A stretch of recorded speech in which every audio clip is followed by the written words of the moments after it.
Hello, and welcome to the Old Soul Archaeology Podcast. My name is Michelle Janae. Thank you for tuning in and listening. Are you ready to dig deep? Hello, and welcome back to Old Soul Sojourn. Today, my guest is Alia Thabit. Welcome to the podcast, Alia. Thank you. Thank you for having me. I'm really thrilled to be here, Michelle. Yes, I'm so excited to really dig into all that you're about. First, I want to introduce you to our listeners. Alia Thabit is an Arab American dancer, writer, artist, and guide. Her teaching, coaching, and performances celebrate belly dance's cultural ideals of feeling, playfulness, and joy. She became a somatic experiencing practitioner to better help people connect to their creative body and soul with pleasure and ease. An international and online instructor with decades of experience, Alia is the author of Midnight at the Crossroads, a book about the heart and soul of belly dance. I can't wait to get into this because as someone who is probably your typical disconnected from the body specimen right here, that's me. So I can't wait to get into all of the lovely things about somatic experiencing, but I want to dive into your story with a quote that I came across on your fabulous website. And I know you've just redone it. It looks great. The quote is, "I train treasure hunters. Come find your treasure." Tell me about how you train treasure hunters and what that means. It's just a beautiful sentiment. People have no idea, in general, my experience is that people kind of have no idea about their magnificence and beauty and power because we've all been sort of systematically socialized out of that, generally speaking, in the world. So people are kind of cut off from that because if you think anything good about yourself, then it's vanity and you're boastful and this and that, and everybody is like, oh, you think that? Well, what about this? They're perfectly happy to rain on any parade that you might manage to get going down the street. But that doesn't mean that we don't have all this magnificence and beauty and power already. We already have it. It's already part of us. We don't have to go out and find the perfect in order to be magnificent. To me, that's sort of like a treasure hunt on the inside that we can go and make a space for that to open up and make a space for that to be present and begin making spaces through self-compassion and positive feedback and every kind of possible way to begin to see and value the treasure that we already possess. Yeah, such a beautiful sentiment and so poignant. It really amazes me that we all have this magnificence. We all have this yearning to express it, and yet the repression, the suppression is so overwhelming that we're fighting. We are indeed doing the Sisyphus every day, pushing the ball up the hill.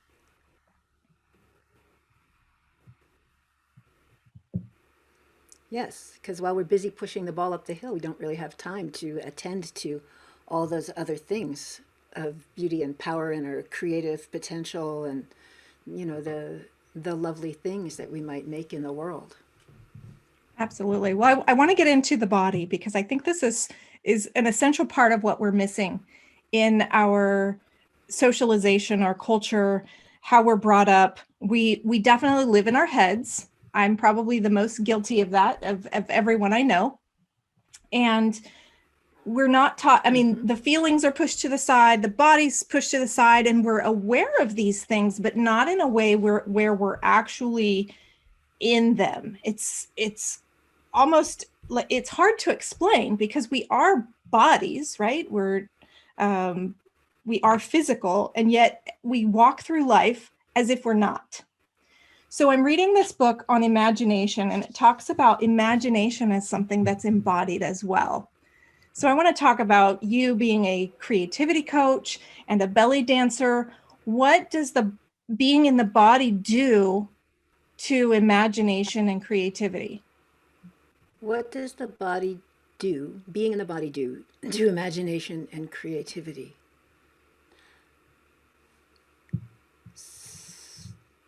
This is what I think. This is what I feel, this is what I kind of surmise from my own experience and what I've witnessed from other people.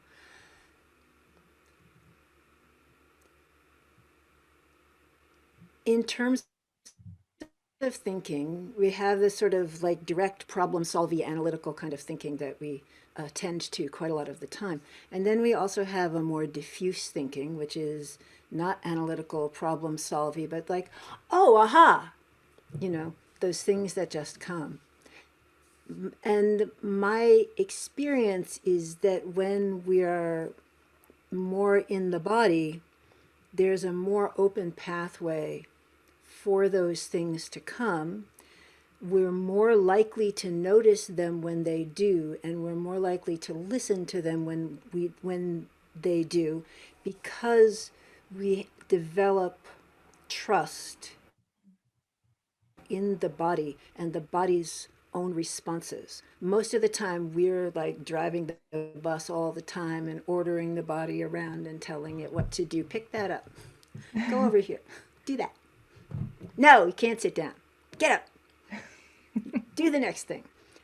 And so it actually can seem really quite threatening to let go of that. But when we do make spaces and find opportunities and practice letting go of that and letting the body lead, lots of things, intuitive things, because intuition is very body. It's very like gut, body, those things that you just know and you don't necessarily know how you know, and those ahas that come from, dots that have nothing to do with each other being connected, like attentive to the little intuitive things that come up in me, and oh, should I do that? And I kind of will listen, inside, like for some kind of response from my physical body, like yes, or and start making decisions as much as I can based on those kinds of responses. And I'd go long periods of time without making decisions because I don't know. There's no clear yes or clear no. So sometimes I just have to wait for a while until there is one. Yeah, and we don't really like to kind of. Yeah, we don't really like to wait, do we? And yet that's important. I know one of my phrases about art and creativity is the ability to sit with questions and not have an immediate answer. And it sounds great. It even sounds great in my head, but my challenge is, how do I embody that? How do I get to that place where I'm not pulling myself back up into here to anxiety and to desperation for that answer to just magically appear in front of me? Because when we're in our heads, we are not present in the here and now. And being in the body makes us be more present in the here and now. The head is like yesterday, tomorrow, last week, 50 years ago, in 10 years, I have to go to the laundry later. But when we're just present in the here and now, then we're present in the here and now. And just look around. Take a moment, look around your space. Anybody who's listening or watching this, take a moment, look around your space. Let your eyes move. Let your head turn. And let the eyes look and linger upon what they enjoy, not what you think they enjoy, but let them make those decisions about what they'd like to look at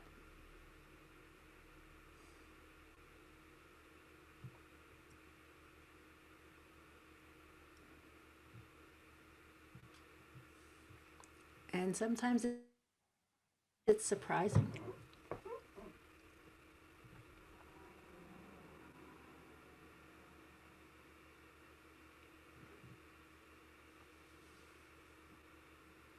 What did you notice?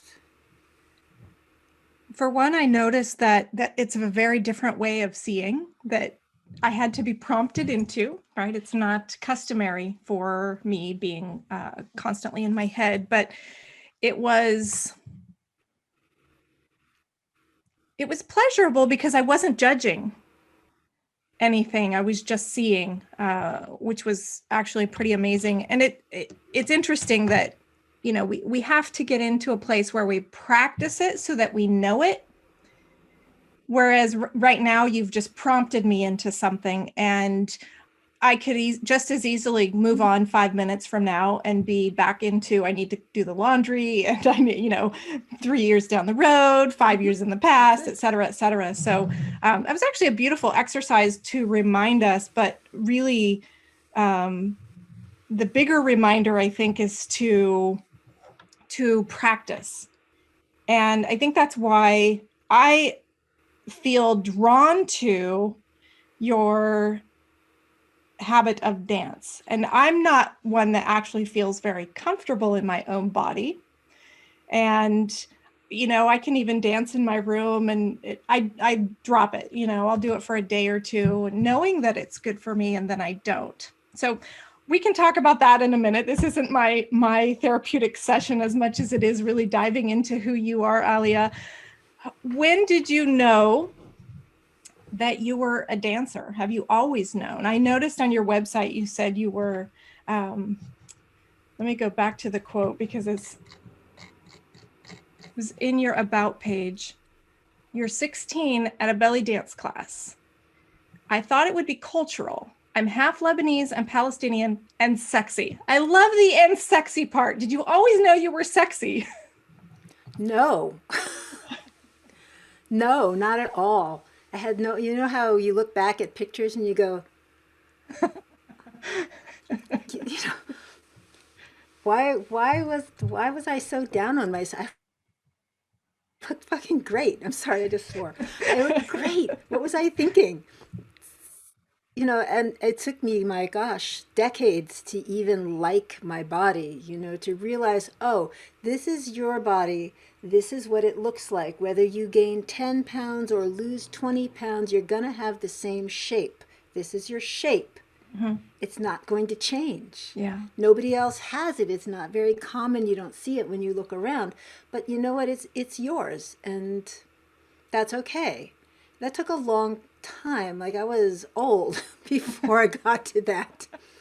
And, part of what I do is, it would be nice if people were able to like themselves a little earlier in their lives. So no, I didn't think of myself as sexy. I didn't think of myself as, particularly good looking. And I was such a introverted kind of awkward person. And my dance teacher at one point said, oh, you'd be a great dancer. Put your shoulders down.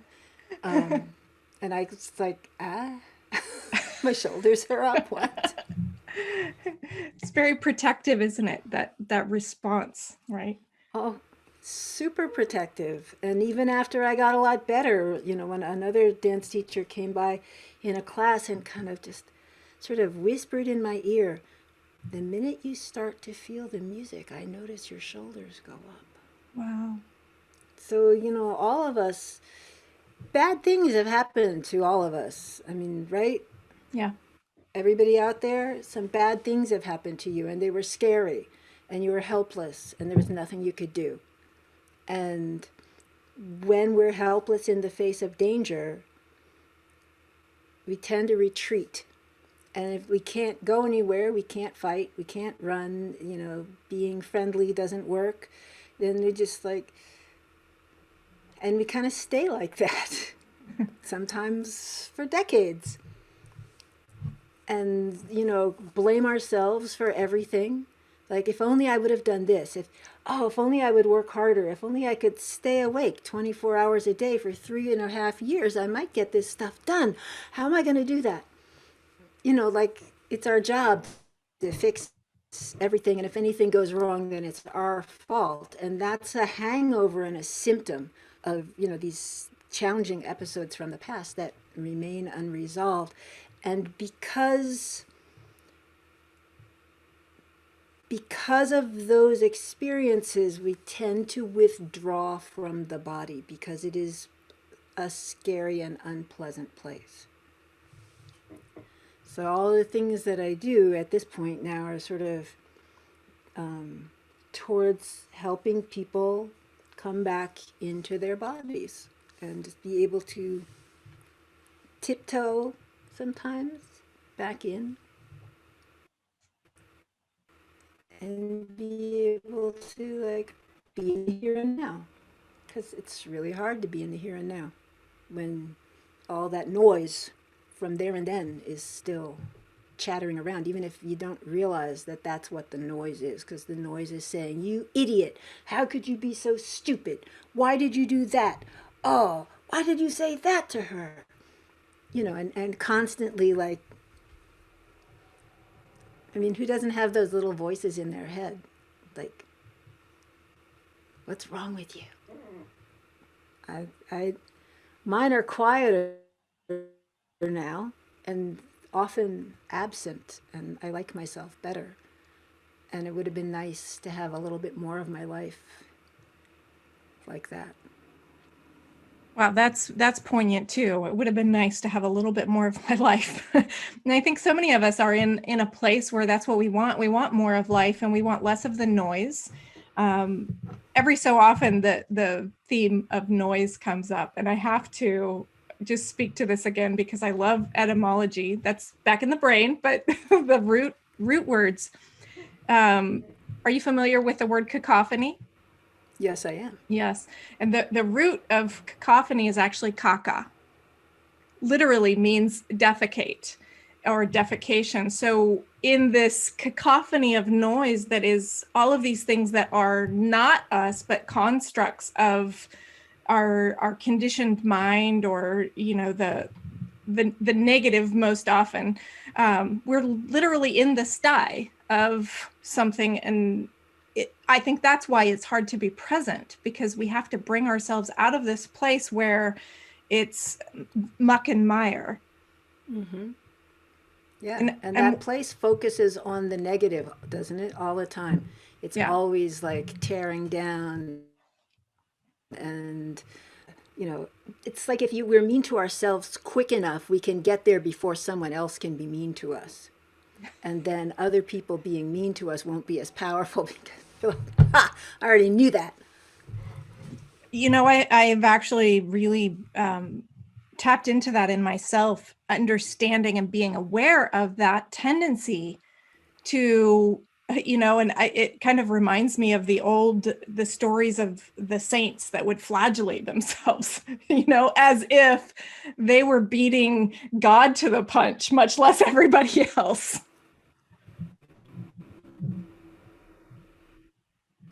Yeah. Yeah. Just like guilt and shame and all of these things that we carry around with us, for things that we did 30 years ago, if we're even 30 years old. And I thought for most of my life that those little voices were telling you the truth, because, it doesn't really occur to you that they're lying. So I thought they were telling the truth, and I believed what they said for the longest time. And it wasn't until I found a Chinese medicine practitioner, and I started taking some Chinese medicine, and then was working with an acupuncturist. And some of that medication stopped those little voices. It's like, well, that's interesting. So are they a symptom of imbalance? And I had to come to the conclusion that yes, they're a symptom of imbalance. So when I took the medicine, I didn't have the voices. And then I discovered that And in Chinese medicine, the anger that I felt towards myself was a spleen imbalance, and the anger that I felt towards everybody else was a liver imbalance. And if I was very careful and didn't eat cold food or food with cold qualities, in Chinese medicine, cold, like an orange, for example, is a very cold food, and tofu is a cold food. But also food that's in the refrigerator is cold, and ice cream and ice water, those things are cold. So if I rigorously avoided cold food, then also that helped me not experience those little voices. And, so I got more and more curious, and I was working with a homeopath at one point. Like, I've done it all. It's like really not satisfied with being miserable all the time somehow. I don't know. and he said, what's the one thing that your top priority here? And I've had to think about that for a long time. And finally I said, the little voices have to go. And once I realized, once I kind of was like, yeah, I came to that,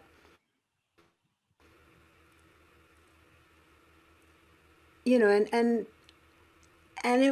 it kind of worked as long as I was very conscious, very, very conscious, very conscious. But it irritated me because, I have to keep doing this, and I have to keep doing this, and I have to keep doing this. And so there's some route that I'm not getting to, right? I don't, as long as I'm medicated, as long as I'm doing all these things, then I'm pretty much okay. But there's still something wrong, or I wouldn't be constantly coming back to this place. And the thing that was wrong turned out to be like essentially unresolved adverse experiences from my past. And as I started to undo those through movement and through somatic experiencing, I just became more and more in the present moment, and more liking of myself, and more able to weather difficult experiences. And, am I perfect? Hell no. I need to, still keep on top of things, of course, because, you can take a shower, but next week you're going to need another one, because life is like that. You just accrue things. But it's more consistent, and I have a lot more ease in my everyday life because of those things.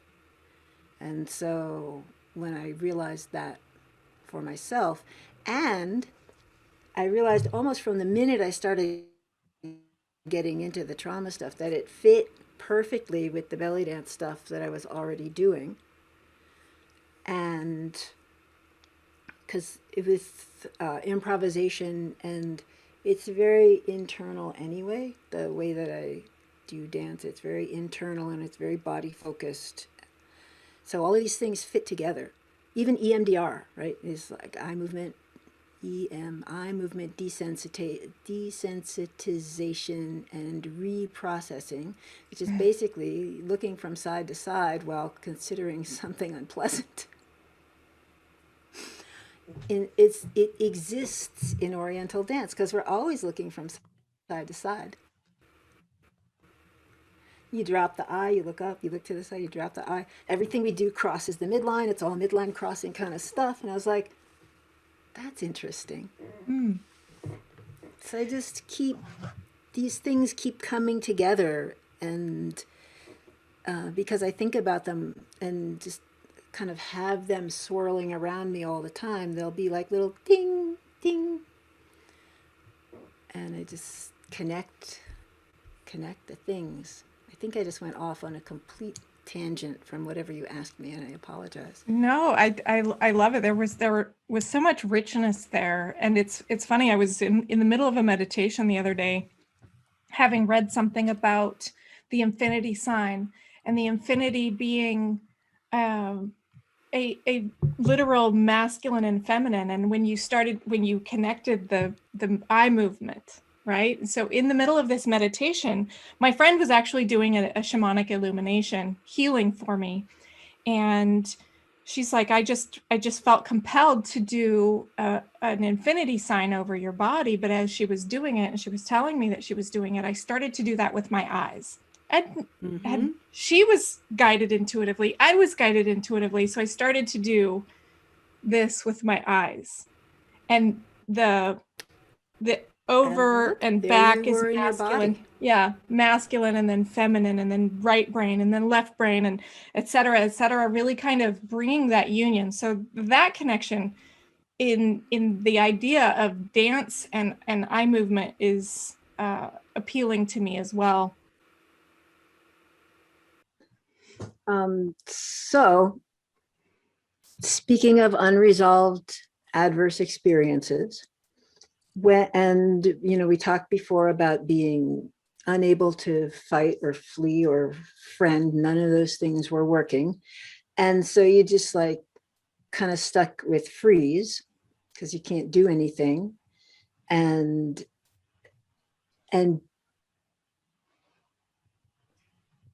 But all of the impulses for fight and flight are still there. The body wants to defend itself and take care of itself and get away or, do something. So those impulses are there, but they are unable to be expressed because freeze. And they're waiting and waiting and waiting to be expressed. And while they're waiting, the nervous system gets stuck on,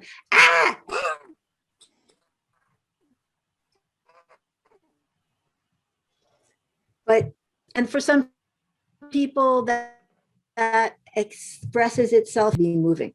And for other people that expresses itself in, that would be me. It's like not really moving, not really getting anything done, just sort of like, and, certain kinds of dissociation, like I read incessantly. And, that it's just like sort of escapey kinds of things. People on either side of, anywhere along that spectrum, addiction is real common. It's very common that people who are addicted have severe adverse experiences in their past. So what somatic experiencing does, the work, is to develop an inner awareness so that we can find the physical manifestations of those unexpressed defensive impulses and allow them to express themselves in a what I would readful way. So, for example, one of the things I've read about recently is often sports teams have these rage rooms where you can go in and break stuff, like very satisfying, right? So it seems like that would work. But we all know that, those therapies in the 70s where you're supposed to like pound a pillow and get your anger out, they did not work. People did not feel less angry. In fact, they felt more angry. And because it was a very superficial repetition, there was just this repetition of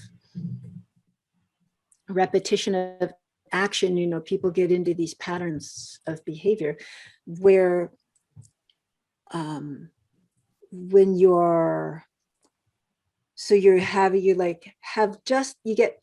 don't even talk therapy and they want you to talk about all the things that happened and you just get more edgy. And we don't really do that. You might give a little overview, but there's not a lot of in-depth because we don't want to go there.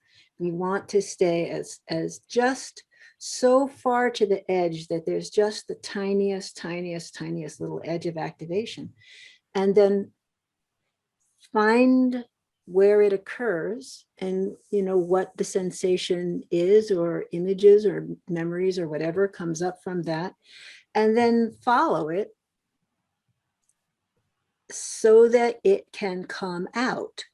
And we use slow movement, and we use this sort of internal tracking and lots and lots of strategies to help the body, ground. And you talked about sitting with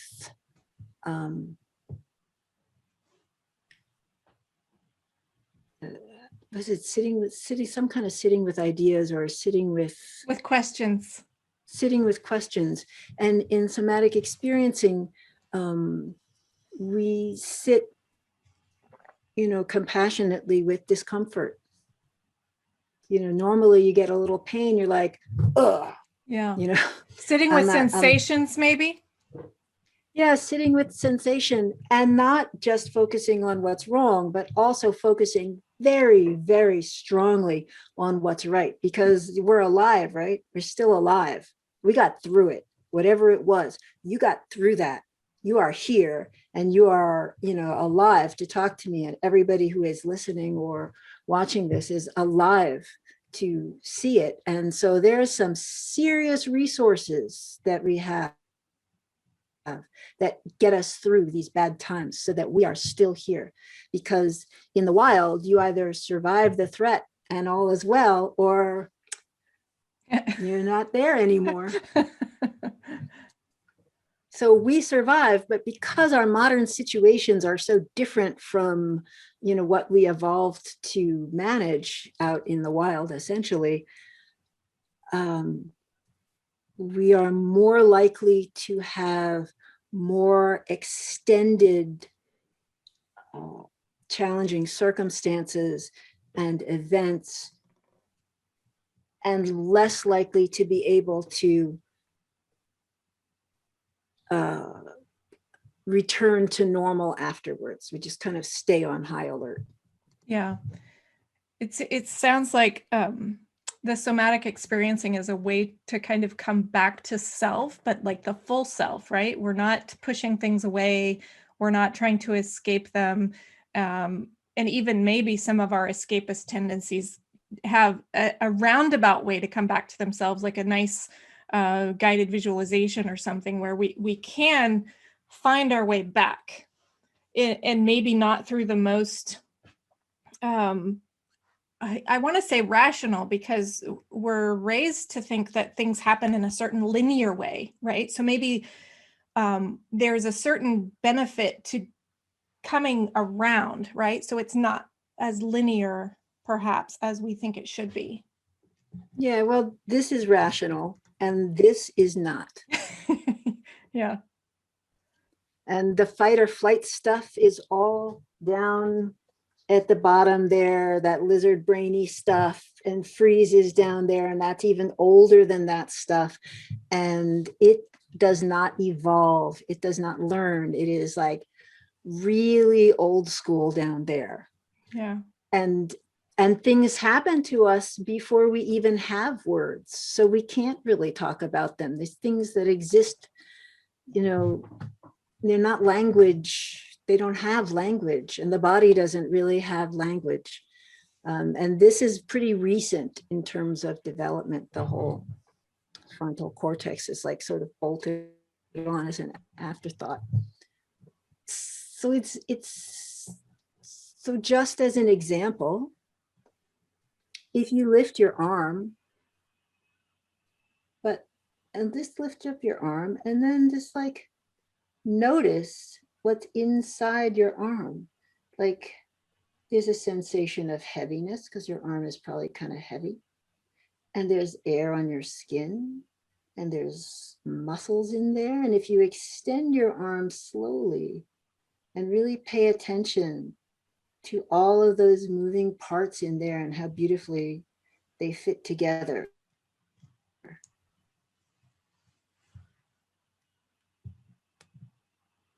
could turn it, feel all those tendons and the muscles sliding over the bones.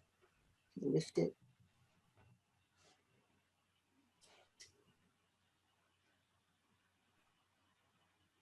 And as you extend it, some of these things stretch and these things contract.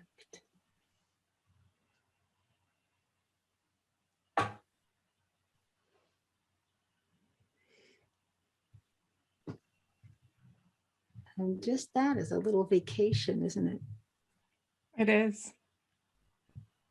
Would you be willing to step back and guide me through a little bit of dance for myself and our audience? Sure. Just, Sure. just a few minutes. Sure. You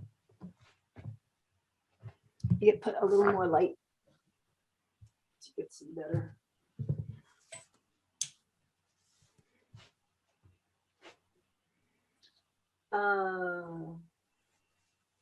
Maybe we would like some music. Sure.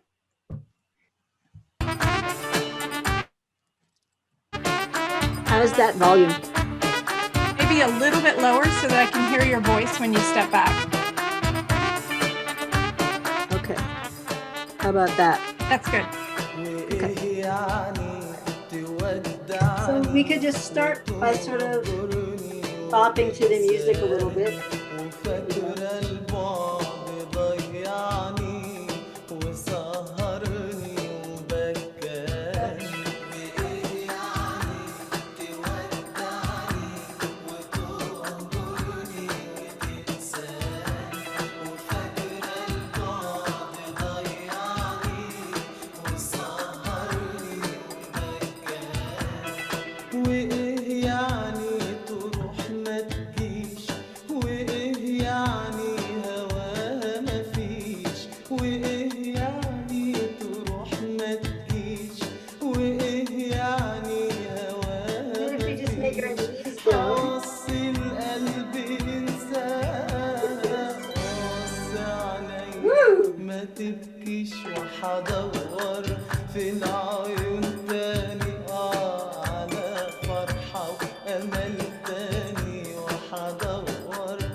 Time with the music, so it's a tiny little exhale, so the beat, and then tiniest little exhale. I do it through my nose. You could do it however you like. So we're going to do that. We don't have to worry about the inhale. That will happen without us. So we have this rhythmic breath. We're talking about infinities.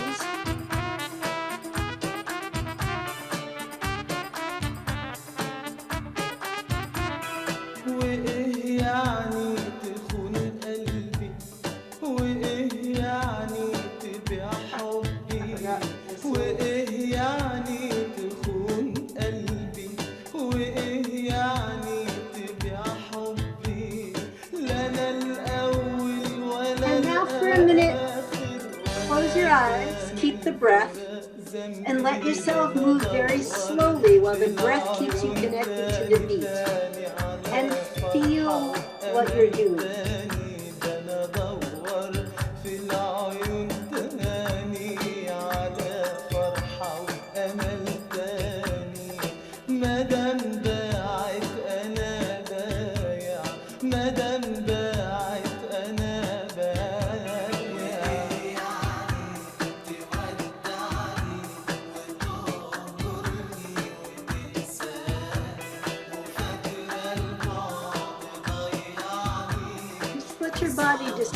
Discover how it like to move.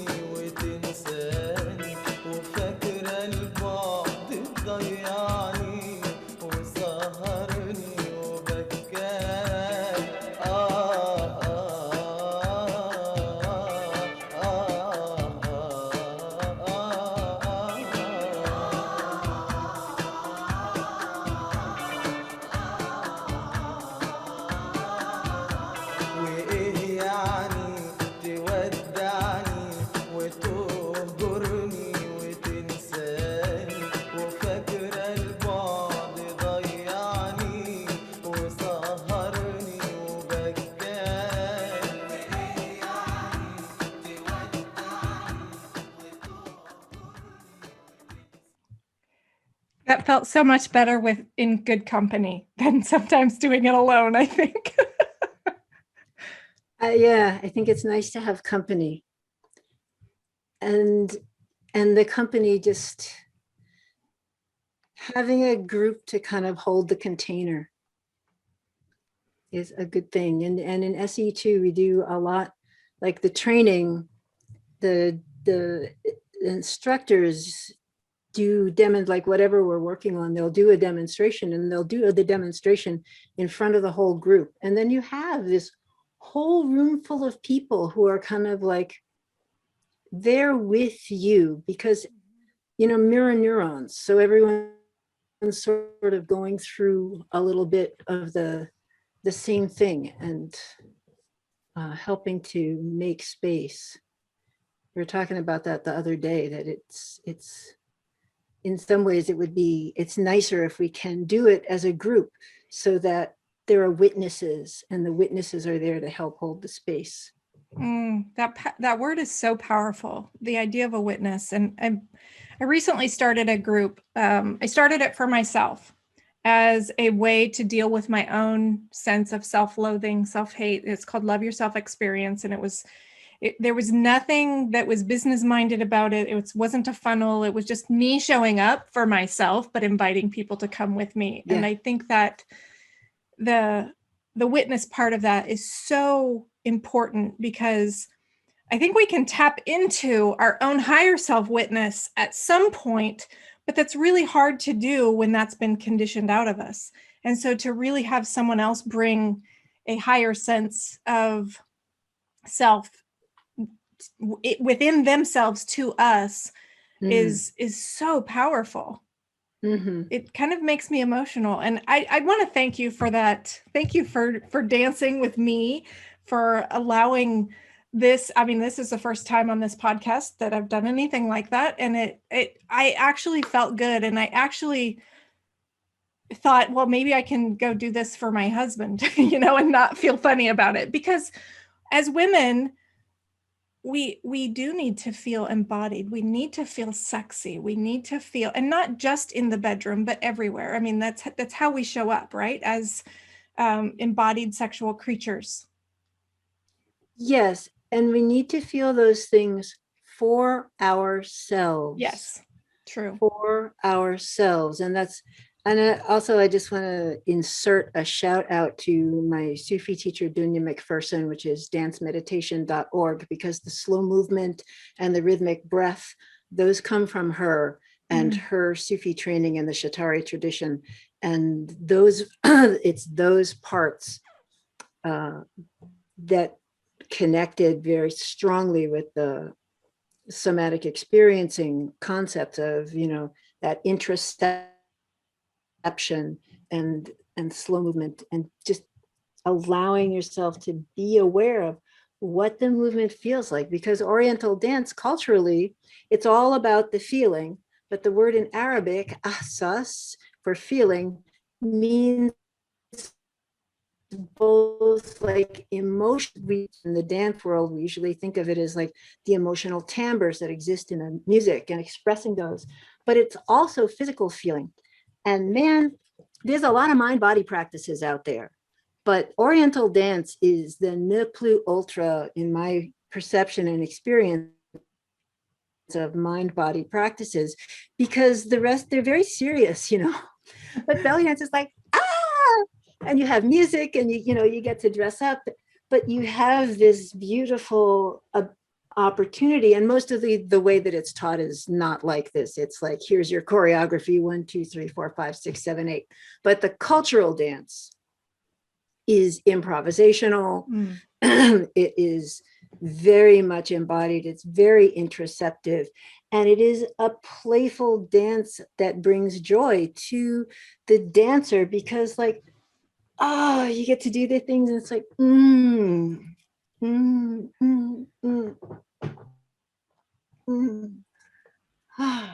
you get to enjoy those feelings, and you're doing that just for yourself. It's been presented as something that's about performance, and that's about, the male gaze, and feminists used to be like, it's just all about the male gaze, it's just women doing things for men. But it's culturally, it's not, because among the people where this dance originates, and Sufis are in that genre, and Sufi dance, not Sufi whirling, is the same movement vocabulary and the same music, but with this intention of connection with the divine and a more intensive interoceptive experience. The most of the time women are dancing in the kitchen with each other and family and friends. It's not the dance of seduction. It's the dance of, I am so great and you are so great and all of us together are so great. It's very egalitarian and self-loving and group loving, and it's about playfulness and enjoyment. And what other venue do we have in our lives that is that, where it's just like being able to enjoy yourself for no reason, physically enjoy yourself for no reason than that it is pleasurable for you? I don't have any. Yeah. I've never heard of one. So our And body, it ain't yoga our body class. is, yeah, our And body it's is not the Tai venue. Chi class. Yeah. Yeah. Yeah. That's We're beautiful. not supposed to have fun with our bodies, apparently.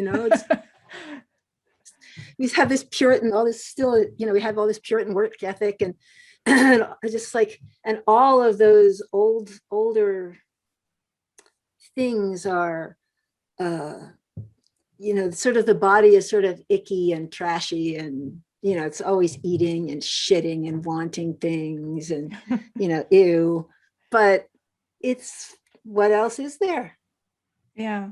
The only, it carries the brain around, carries everything else around. It's like, thanks. Thanks. It's so nice. You're there for me. You walk me around all the time and and you complain and I ignore you. I really have started to think like, the inner child that's always like, but I want ice cream. And you're like, no, later. You have to go here first. You have to go there first. I think the body is the inner child. And, so you have to like, it's okay, honey. It's okay. Yeah. Yeah. That's something that's interesting too in our culture, is really, really paying attention to what we want and need without being fooled by the media that says you deserve this, right? So when we come back to ice cream, what is it really about? What does the body want? What does the body need? If it's the pleasure of sugar on the tongue, which I don't have very often because of, some health implications, but once in a while, it's like, okay, this felt really good. This was like magic in my mouth. Or is it what society says, oh, you deserve this. You're entitled to this. So we have to really be careful about the line we walk. Yeah. Deserve.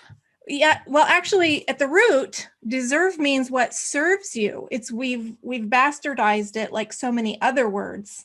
I love the word deserve, but only in the most holistic sense of what do I, if I truly loved myself in this very moment, what does deserving look like? Does it look like I'm feeding a want and desire that is holistic and healthy for me? Or is it because I'm escaping from something else, or I'm trying to make myself feel better in this way, or because marketing has made me think that I can have my ice cream and my bikini body too. And just stop now. Yeah. And take a quick look through your body. And what do you notice inside right now? Like what sensations are coming up right now? I don't know. I feel warm. I feel pretty good in my body right now. Cool. Yeah. And where do you notice the warmth? I notice it all the way up from my pelvic floor, all the way up to here. Sweet. Yeah. Yeah. And if you can you like find that in other places in your body and let that Let it spread. Let that kind of it spread. Yeah. Yeah. I can feel it going down into my legs, into my forearms. And it's funny because if I really think about it, even though we're having a conversation that is, very much guided by the head, I don't feel as heady and intellectual. I feel like it's more connected, more balanced. Like the seventh chakra really does talk to the first chakra. Mm-hmm. Yeah, and that, all of that's very much about the somatic experiencing thing, and that's the resource, that sense of warmth, and that allowing that to spread out and feeling that in more of your body. This is part of your resource, and part of what we do is those, and nurture those and gather them so that they're there. And we start to become used to kind of checking in on the body, and you have a bad feelings, like, what's going on inside me? Yeah. What am I noticing in there? Oh, my shoulder's kind of hitched up here. That's interesting. What if I just observe that for a little while? And as I observe it, sometimes it will just sort of melt of its own accord. Yeah, it's beautiful. Well, Alia, we are running out of time. So I want to I want to read something else from your website for the benefit of our guests, and also let everyone know where they can find you. And I want to thank you. Before I do that, this has been the most experiential podcast episode I've done, and it was beautiful. And so I hope that our listeners will kind of get into it and feel the same, and maybe dance for themselves and feel that embodied experience. This is Alia Thabit's mission: to awaken people to their own beauty and power, enable them to express their unique individuality through art, bring honor and appreciation to Oriental dance, enjoy a life of creativity, adventure, mystery, abundance, and ease, and cultivate a radiant oasis of warmth and delight. I certainly feel that warm oasis in my body right now. So you can find Alia at aliathabit.com, facebook.com/Alia Thabit. You can search for her on Facebook, Alia Thabit Belly Dance. We'll have the links posted on the website and on the YouTube, everywhere the podcast is seen. On Instagram, Belly Dance Soul, and on LinkedIn, Alia Thabit. Is there anything I missed? I don't think so. I forgot if there was. I know we really went down some rabbit trails with this conversation, and I think that's what I love about them most, is it really is improvisational, much like your style of dance. I love that because it allows for so much instead of the rigid expectations, which is exactly what we're trying to get out of by coming out of the brain or out of programmed dance steps for a performance. And here's to feeling beautiful. Yeah. Here's to feeling beautiful. And the more we have this connection to the body, there's just a bigger space for creativity to come in. There's a bigger space for intuition to come in. And sometimes it doesn't. Also a bigger space just to exist and be okay about that, instead of, it can be like, it's not happening today. That's okay. I'll still be here tomorrow.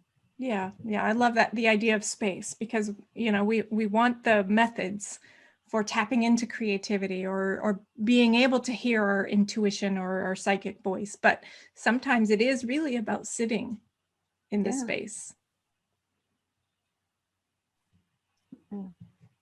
Thank you so much for being on the podcast and sojourning with me today. Pleasure. Very beautiful. Pleasure. Thank you for a really lovely conversation and really thoughtful question. Oh, thank you. Maybe we can do this again. Love that. Awesome. Thank you again for tuning in to Old Soul Archaeology's podcast. This has been an Old Soul Sojourn with Alia Thabit. And until next time, my listeners, dare to dig deep.